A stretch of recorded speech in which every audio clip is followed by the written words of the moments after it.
Hello, everyone, and welcome to the Buck Stops here. I'm Catherine Murray. Well, certainly a lot to discuss in the markets and the macro perspective in terms of what's going on globally with respect to growth, inflation, the U.S. Federal Reserve, whether or not they'll be able to orchestrate a soft landing. That, of course, is one of the biggest questions here. And really, who better to provide perspective on all of that? And then, of course, what that might mean for the markets, both fixed income, but also, of course, the equity markets. Barry Allan is joining us. He's the CEO of DMAT Capital and, a real veteran in the industry. Barry, great to be with you. Thanks so much for joining us. Good to see you, Catherine. Thank you. Let's first start with the U.S. Federal Reserve and, of course, inflation. We did get the FOMC minutes this week, and not to be boring to start with the minutes, but we got to really understand what we think the U.S. Federal Reserve will be doing, and therefore, of course, what that might mean for valuations, volatility, and the markets, and of course, the economy. So what's your top-down macro view right now? I think it's fair to say that the economy is slowing. Unevenly. It's kind of been in jumps and starts. We've had a series of fairly weak data over the last 2-3 weeks. And then this week, the data was actually a bit more constructive to do that. So the economy is slowing. It's uneven. It's not collapsing by any means. But the real issue is inflation. And inflation, we get CPI numbers next week, but it's highly likely that inflation is still rising and not coming down, and that's the big problem. So what do you think that might mean then in terms of the U.S. Federal Reserve? Are they going to continue to raise rates and many people, and maybe it's silly to even think, are we in a recession? Are we not in a recession? I mean, the bigger, broader question is, what does the outlook look like? Well, we probably are in a recession, but it's a very unusual one because the U.S. unemployment rate is 3.6%, which by every definition is full employment and not indicative of a recession.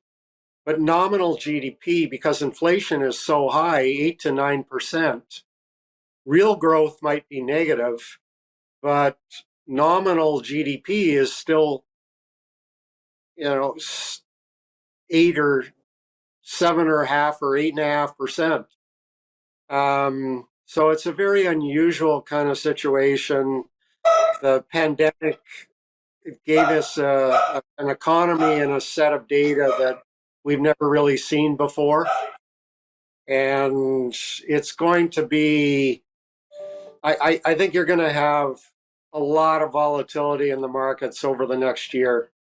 So, Barry, if we really need to prepare for volatility, I mean, give us a bit of a sense in terms of what that's going to look like from a market perspective, because I think most of us would say that since the beginning of the year, we've experienced a lot of volatility. So what are you talking about here? Yeah, I think the worst of the volatility is likely over for this year. But I think once we get later in this year and into next year, I think we could have another bout of volatility, which would be equal or might even be worse than what we saw in the first half of this year. And what's the driver of that? Really, the uncertainty around the economy. I think the economy is going to continue to chop around, but it'll be okay. But I'm really worried about a very negative economic scenario next year.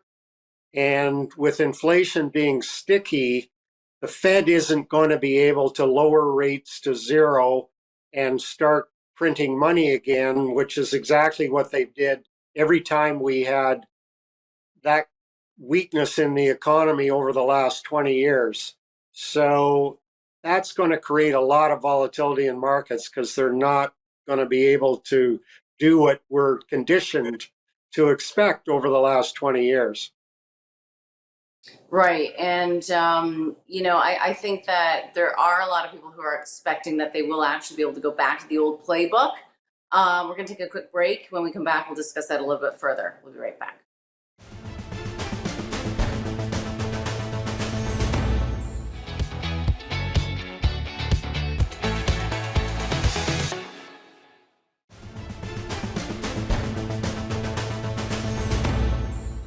And we are back with Barry Allan, the CEO of DMAT Capital. Barry, I want to just talk a little bit further about the Fed's ability to control inflation or not. I mean, I find it so interesting that they're raising rates to combat the higher price of oil, which they really can't do other than complete demand destruction. They can't create supply. And they also can't fix the food inflation and the food shortage.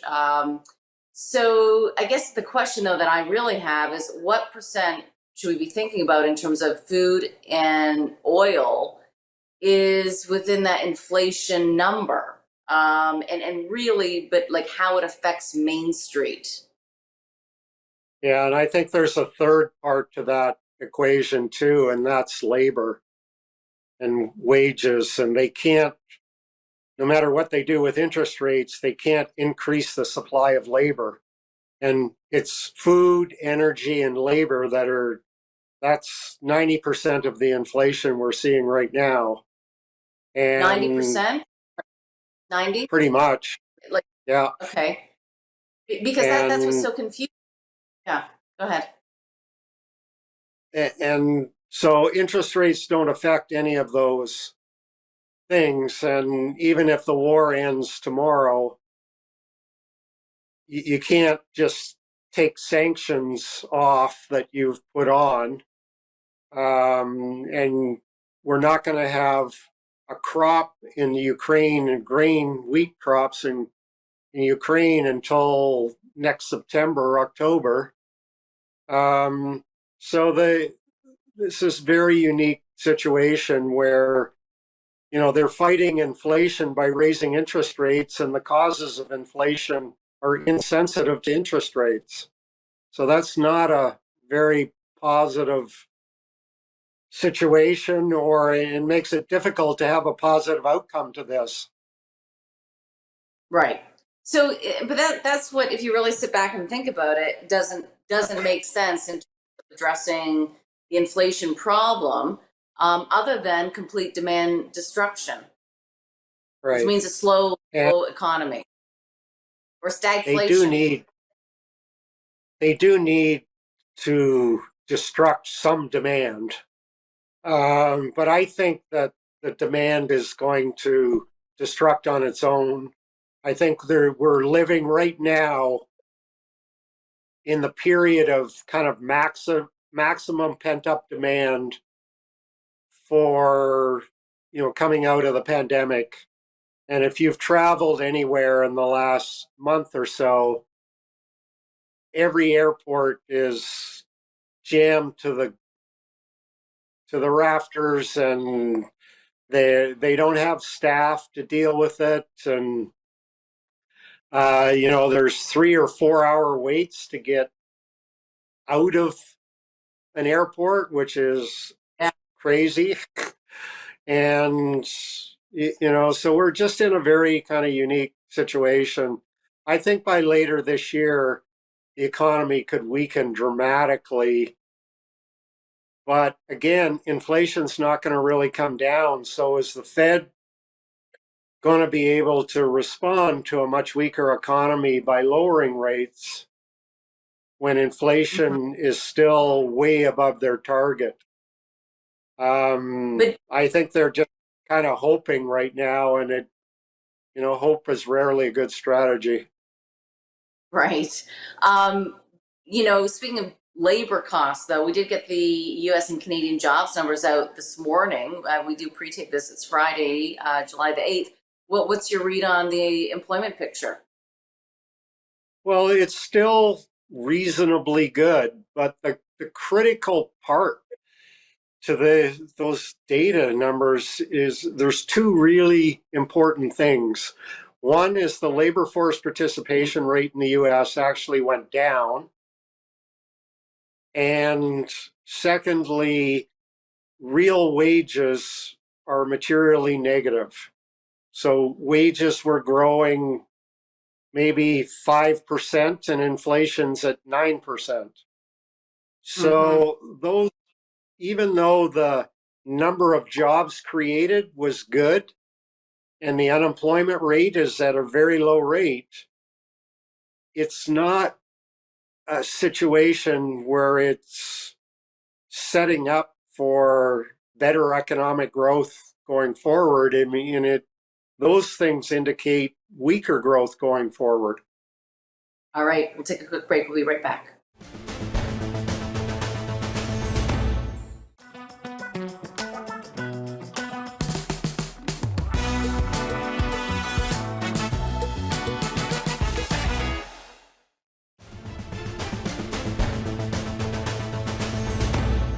You know, Barry, you just talked about weaker growth going forward. You talked about hope not being a good strategy.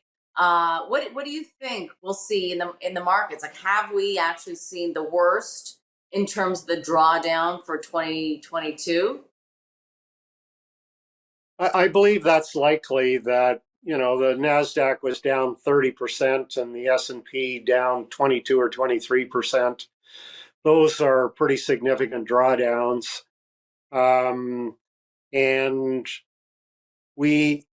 it's very likely that the Fed has two more big hikes, a 75 and a 50 or two 75s. Mm-hmm. And after that, they're probably going to slow down or stop. And when they do that, the markets, or anticipation of that, the markets probably can rebound somewhat here. Mm-hmm. But I'm very worried about a double dip recession next year. I think, to me, there's a lot of things pointing to that.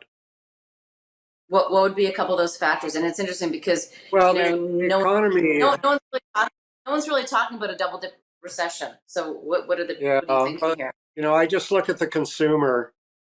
The consumer is the vast bulk of the economy. And you look at consumer savings rates, they're drawing down their savings significantly. And when they run out of savings, they run out of spending. And if you look at real wages are materially negative. So wages are going up, yes. But if everything they're spending it on is going up more, then the consumer is purchasing power is diminishing. Mm-hmm. And I think those are critical things as once we get into next year, inflation's probably still going to be high. Interest rates probably won't be able to come down. And, you know, who knows what the geopolitical situation, whether it'll be better or worse, nobody really knows. Mm-hmm. But to me, if real wages are negative and savings rates are declining significantly and are getting close to critical areas or zero, it's very hard for me to see the economy doing, you know, even reasonably well next year. And you know, we're talking a lot about really what's going on in the United States. You know, and you obviously trade U.S. fixed income, but you've been a very well-known, well-respected fixed income manager sitting in Canada. What is your view of the Canadian economy, the Canadian outlook, the BOC? Are they going to raise rates next week? Is that the right move? Will they Yeah, overshoot? What do they're definitely going to raise rates. If you look at the employment numbers, we're really strong in Canada as well. Um, and I think the problem Canada has is that the housing market is dramatically more overvalued than in the US. And like it's house prices in Toronto and Vancouver particularly are, I know people that are earning $400,000 or $500,000 a year can't afford to buy a house in Vancouver or Toronto. Mm-hmm. That's severe. And I think the housing market in Canada has already turned. The sales data, number of sales has decreased quite a bit. And that's the first leg. And then the second leg is prices. And prices have turned down too. And I think once that starts, it's a multi-year phenomenon, given that it's basically gone straight up for 20 years. Right. Um, Barry, when we think about the outlook here, a lot of people want to protect their capital, preserve their capital. I think that's the mode that we're probably in right now. At the same time, there's always opportunities, and maybe those opportunities are, in distressed areas of the market. We'll take a quick break. When we come back, we get your views on that. Sure.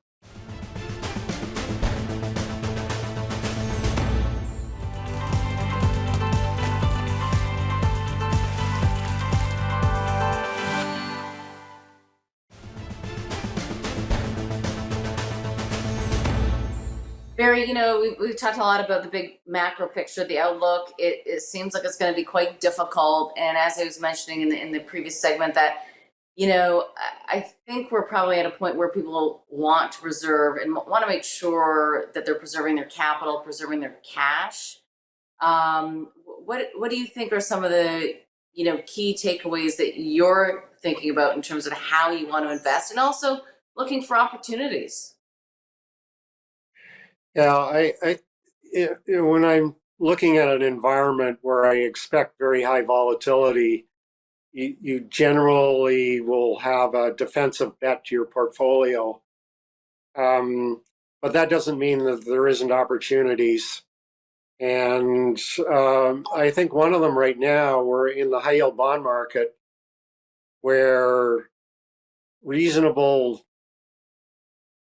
quality companies are yielding over 9%. That's one of the few places you can get a real return over that. And I think you have to be careful because I do expect that double dip recession next year. But over the next 6 months, if you're invested in something that's yielding 9%, that's a 4 to 5% return over 6 months, and then reassess next year.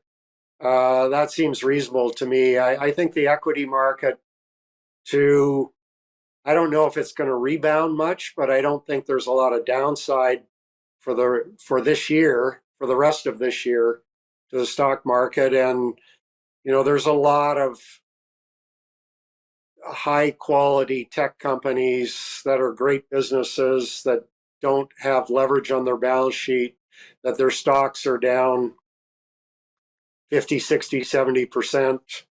I think some of those companies are worth thing, but you have to stay liquid. And I think looking farther out, there's going to be a fair amount of distressed debt opportunities. It's not this year. It may not even be next year. But if I'm right on the double dip recession next year, later next year and into 2024, there's going to be some pretty amazing distressed debt opportunities. Okay, so it sounds like be nimble, be tactical, and just understand that this is the environment that we're in. And it's not like the environment we've been in the past 10 years where the Fed had your back and all you had to do Right. was really go long the equity markets. It's almost like we're back to, I don't know if we're back to, but the old way of investing. You actually had to really put pen to paper and do your homework. Yeah, it's more of a trading market than a secular rise. And I think most investors are uncomfortable with that. They equate trading with risk. And to some degree, they're right, because in a trading market, it's going to be more volatile. And when it's down, you have to buy it. But when it rebounds, you have to sell it. So that's not something that a lot of investors are comfortable with. Absolutely. And that is your area of expertise. I only have about a minute left. Barry, tell us the funds you're managing these days. We're managing 3 ETFs for Horizons. The Tactical Absolute Return Fund, the ticker is HARB. That is, a really good vehicle for trading markets. And the other 2 are a high yield bond fund, HYI, and HSL is a high yield loan fund. Do that. And I think the high yield bond fund and the tactical bond fund are both quite well suited for the market we're likely to have the next 6 to 12 months. Okay. All right. Great to know, and great to get your views as always. I know a lot of Canadian viewers know you, know your name. And so great to be able to catch up with you. Thanks so much, Barry, for joining us. Yeah, it's great to do this again with you, Catherine. Thank you. Thank you. And thanks everybody for watching. We'll see you next time.